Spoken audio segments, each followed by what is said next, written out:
Assalamualaikum warahmatullahi wabarakatuh. Alhamdulillah wassalatu wassalamu ala Rasulillah wa ala alihi wa ashabihi wa mawalah. Apa kabar saudara Lumandum, pemuda-pemuda di seluruh Aceh? Mudah-mudahan semua kita selalu dalam lindungan Allah Subhanahu wa taala.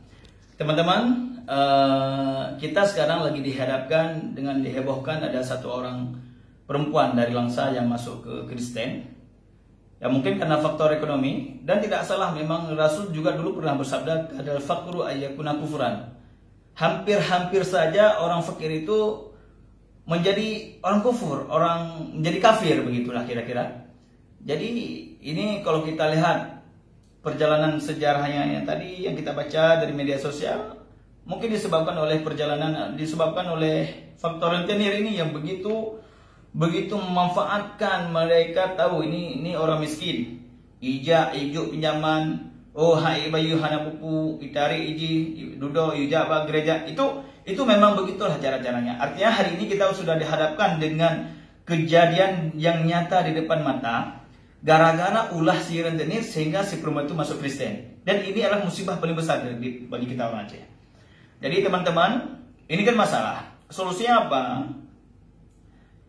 Kita harus segera bangun lembaga anti rentenir, debt collector, dan juga koperasi-koperasi yang berkedok memberikan pinjaman yang mudah, dan kita harus segera, ya. Dan sekarang juga, tetapi ada langkah-langkah tahapannya.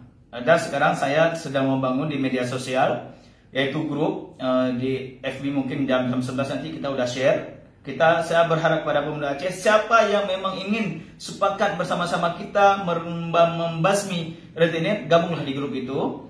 Insya Allah nanti jam 11 akan kita umumkan.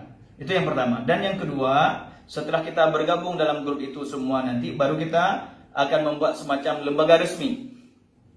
Setelah membuat lembaga resmi, kita akan datang ke notaris bersama-sama. Siapa yang mau ikut bergabung, betul-betul ingin berjuang dan berjihad, kita berjihad ini. Kalau kita nggak berjihad, jangan harap anak-anak cucu kita nanti mereka akan selamat daripada rentenir. Setelah itu baru kita membuatkan program daripada lembaga anti rentenir ini. Salah satu programnya adalah yang pertama, kita harus betul-betul mengambil tindakan tegas. Kita usir rentenir itu. Dan yang kedua, kita akan mengedukasi masyarakat tentang bagaimana cara mengambil pinjaman bank yang baik dan juga tidak berbahaya di kemudian hari bagi yang mengambil pinjaman itu.